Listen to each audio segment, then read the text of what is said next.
Good morning, students. Welcome to my YouTube channel. Today, we are going to read a very beautiful and short poem by the famous American poet Robert Frost titled Dust of Snow. At first glance, this poem looks very simple, but it carries a deep meaning. It shows us how even a small incident in nature can change our mood and bring positivity in life.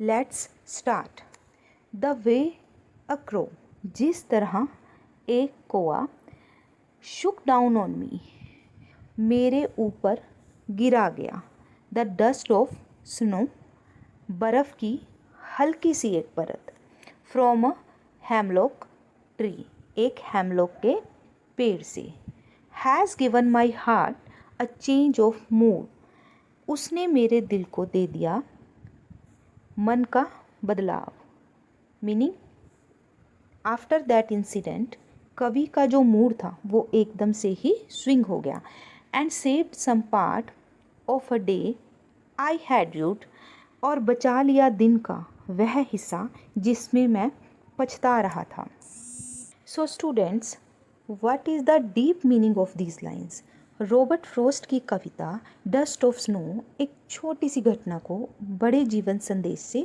जोड़ती है। कवि का दिन उदासी और पछतावे से भरा हुआ था। तभी अचानक एक साधारण सी घटना होती है। एक कौवा हैमलॉक के पेड़ से बर्फ़ की हल्की सी परत झाड़कर कवि के ऊपर गिरा देता है। यह छोटी सी घटना कवि के दिल में, उसके मन में बदलाव को ले आती है। उसका मन उदासी से निकल कर प्रसन्नता में बदल जाता है और उसका दिन बच जाता है जिसे वह पहले बेकार और पछतावे से भरा हुआ मान रहा था। यह कविता हमें यह सिखाती है कि जीवन में कभी कभी बहुत साधारण घटनाएं भी हमारे मन और दृष्टिकोण को बदल सकती हैं। कभी भी नेगेटिव लगने वाली चीज़ें भी सकारात्मक प्रभाव डालती हैं, पॉजिटिव प्रभाव डालती हैं और हमें नई ऊर्जा दे जाती हैं। So students, the theme of the poem is that small and ordinary things in nature can bring about great changes in our mood, turning sadness into joy. It highlights the healing power of nature and teaches us to value little positive moment in life. यह कविता हमें क्या सिखाती है बेटा? यह कविता हमें उन परिस्थितियों से लड़ना या उन्हें भूलना सिखाती है जिनसे अक्सर हम बहुत ज़्यादा दुखी हो जाते हैं। नाउ स्टूडेंट्स, यहाँ पर कुछ कविता से रिलेटेड क्वेश्चंस दिए गए हैं, उन्हें भी हम देख लेते हैं। What is a dust of snow? What does the poet say has changed his mood? How has the poet mood changed? What is the meaning of dust of snow? Dust of snow का अर्थ है बर्फ़ की हल्की हल्की परत या छोटे छोटे कण जो पेड़ों पर गिरे रहते हैं। कवि कहता है कि इस छोटी सी घटना ने उसका मन बदल दिया। पहले वह उदास और पछतावे से भरा हुआ था, लेकिन बर्फ़ गिरने से वह प्रसन्न और पॉजिटिव हो गया। तो how to write in English? Dust of snow means the fine particles और small flakes of snow that fell down from the tree. The poet says that this small incident changed his mood. Earlier he was in a sad and regretful mood, but the fall of snow made him cheerful and positive. Now, second question is, how does Frost present nature in this poem? Frost ने इस कविता में प्रकृति को कैसे चित्रित किया है या कैसे दर्शाया है? फ्रोस्ट ने इस कविता में प्रकृति को एक अलग ढंग से प्रस्तुत किया है। सामान्य रूप से कवि फूलों या रंगीन पक्षियों का प्रयोग करते हैं, लेकिन यहाँ उन्होंने कोए और जहरीले हेमलॉक पेड़ और बर्फ़ का प्रयोग किया है। स्टूडेंट्स, ये तीनों ही चीज़ें आमतौर पर उदासी या नेगेटिविटी से जुड़ी होती हैं, पर यहाँ उन्होंने कवि के मन में पॉजिटिविटी का चेंज किया है। तो इन इंग्लिश हम इसको कैसे लिखेंगे? Frost present nature in an unusual way. Instead of using beautiful things like flowers or colorful birds, he uses crow and poisonous hemlock tree and snow. These symbols are usually connected with sadness or negativity, but here they bring a positive change in the poet's heart. Question is, what are the birds that are usually named in poems?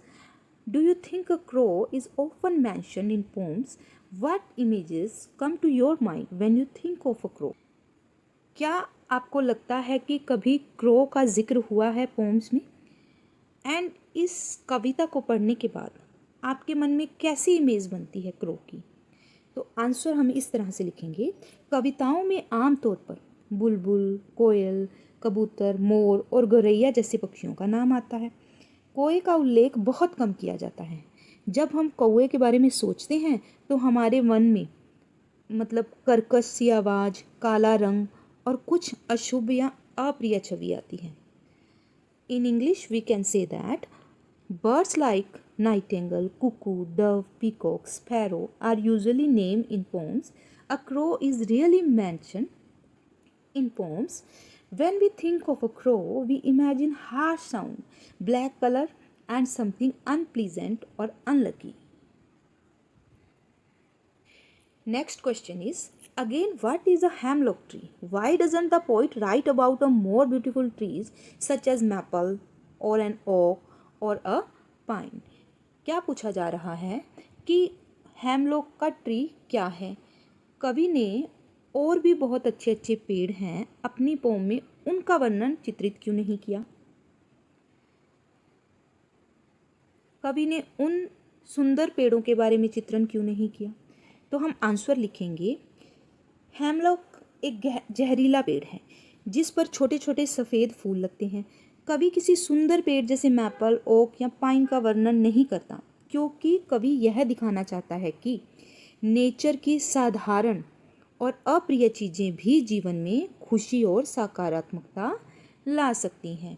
In English we can say that a hemlock tree is a poisonous tree with small white flowers. The poet does not write about a more beautiful trees because he wants to show that even unpleasant and ordinary things of nature can also bring joy and positivity in life.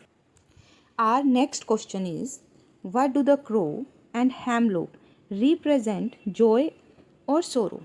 What does the dust of snow that the crow shakes off a hemlock tree stand for?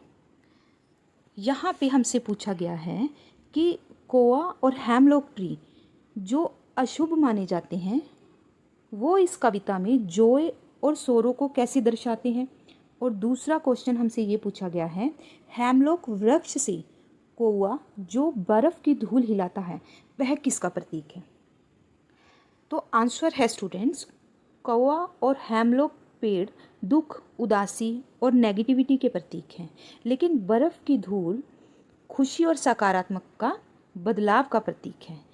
यह बताती है कि उदासी से जुड़ी चीज़ें भी कभी कभी आनंद और राहत ला सकती हैं। In English we can write, the crow and the hemlock tree represent sorrow, sadness and negativity, but the dust of snow represent a positive changes, a moment of joy, a relief from sadness. It shows that even gloomy things can create happiness. वो आपसे पूछा गया है, have there been times when you felt depressed or hopeless? Have you experienced a similar moment that changed your mood that day? तो इस question में कवि की तरह ही आपसे पूछा गया है कि क्या कोई ऐसा दिन आया है जब आप होपलेस हो गए हों, चिंतित हो गए हों। और इसी तरह ही कवि की जैसे ही क्या आपने किसी छोटी सी चीज़ को, छोटे से किसी एक्ट ने आपको आनंदित किया है, उस होपलेसनेस को हैप्पीनेस में चेंज किया है? तो इसका आंसर आपको करना है। तो चलिए स्टूडेंट्स कुछ और इम्पोर्टेंट क्वेश्चंस को डिस्कस कर लेते हैं। What is the central idea of the poem Dust of Snow?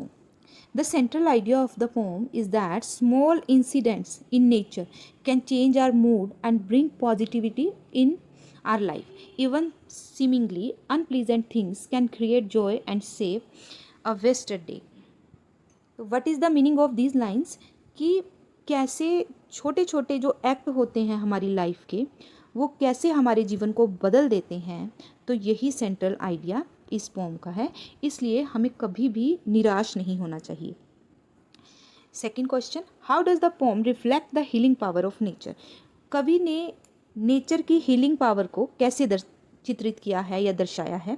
The poem shows that nature has the ability to heal and lift our spirits. A simple act of snow falling from a tree change the poet sad mood into a happy one. कवि कहता है कि nature में, प्रकृति में इतनी ज़्यादा power है कि वो अपने एक सिंपल से एक्ट के ज़रिए हमारे दुख को सुख में बदल सकती है, जैसे कि कवि का बदला है, जिस प्रकार कवि का दुख सुख में बदल गया। नेक्स्ट है, why did the poet choose a crow and hemlock tree instead of beautiful things in nature. The poet chose symbol like the crow and hemlock tree to show that even ordinary or unpleasant thing in nature can bring joy and hope. Beauty is not the only source of happiness. तो यहाँ पे प्रश्न है कि कवि ने अशुभ चीज़ों का यूज़ अपनी कविता में क्यों किया है, जैसे कि क्रो एंड हेमलॉक ट्री। तो कवि इन दोनों चीज़ों का यूज़ करके हमें यह बताना चाहते हैं कि कभी भी हमारे सुख का कारण सुंदरता नहीं होता। कभी कभी कुछ छोटी छोटी चीज़ें जो इतनी ज़्यादा वैल्यू नहीं दे रखती, वो भी हमें खुशी दे जाती हैं। What is the symbolic meaning of dust of snow. Dust of snow poem का सिंबॉलिक मीनिंग क्या है। Dust of snow symbolises small moment of joy and positivity that can change the course of our day और even our life. क्या दर्शाती है dust of pome? छोटे छोटे movements को दर्शाती है, खुशी के पलों को, सकारात्मकता के पलों को, जो हमारा दिन या हमारी लाइफ बदल सकती हैं। How does the poem teach us optimism. आशा में रहना, आशावादी होना कैसे सिखाती है पोम हमें। The poem teaches us to look for happiness in small thing. The poem teaches us to look for happiness in small things. It shows that even in sadness, life can surprise us with a reason to be hopeful. कि कैसे छोटी छोटी चीज़ों में हमें खुशी देखनी चाहिए, खुशी ढूंढनी चाहिए। और कविता यह भी दर्शाती है कि कैसे कभी भी ज़िंदगी हमें सरप्राइज़ कर सकती है, होपफुल होने के लिए, जीवित रहने के लिए, आनंदित रहने के लिए, छोटी छोटी चीज़ों के द्वारा, छोटे छोटे एक्ट्स के द्वारा। What message does the poet convey through the poem? Poet ने इस पोम के द्वारा हमें क्या संदेश दिया है। The message of the poem is that little things in life can have a big impact. कि छोटी छोटी चीज़ों का हमारी जो लाइफ है उसके ऊपर बहुत बड़ा प्रभाव हो सकता है और हमारी ज़िंदगी बदल सकती है। We should value every small moment of joy. इसलिए हमें ज़िंदगी के हर पल की वैल्यू करनी चाहिए, एज इट कैन टर्न सोरो इनटू हैप्पीनेस। यह कभी भी हमारे दुख को सुख में बदल सकती है। Last question is, what mood off the poem is reflected in the beginning of the poem, how does it change by the end. Question है कि पोएम के स्टार्टिंग में कवि का मूड कैसा था और कैसे यह धीरे धीरे चेंज हो गया। In the beginning the poet is sad. Starting में पोइट क्या था, बहुत ज़्यादा दुखी था एंड रिग्रेटफुल था। By the end, his mood changes into joy and positivity after the snow falls on him. जब उसके ऊपर बर्फ़ की परत गिरी, सडनली उसका मूड क्या हो गया, इस छोटे से एक्ट से ही उसका मूड क्या हो गया, चेंज हो गया। So students, in the and ये कविता, ये पोइट्री हमें क्या सीख देती है, क्या सिखाती है। ये पोम हमें सिखाती है कि छोटी छोटी घटनाओं को कैसे अपनी लाइफ के अंदर इम्पोर्टेंस देनी है, कैसे उनसे हमने सीखना है, आगे बढ़ना, कठिनाइयों का सामना करना, और कैसे नकारात्मकता से सकारात्मक की ओर कैसे अपनी ज़िंदगी का बदलाव करना है, ये सिखाती है। नेगेटिविटी से पॉजिटिविटी की ओर कैसे जाना है, ये सिखाती है। और ये कविता हमें सिखाती है कि प्रकृति की शक्ति को सिखाती है कि कैसे नेचर हमारी मन को, हमारी बॉडी को, हमारे जीवन को कैसे हील कर सकती है, कैसे प्रकृति ठीक कर सकती है हमारी लाइफ को।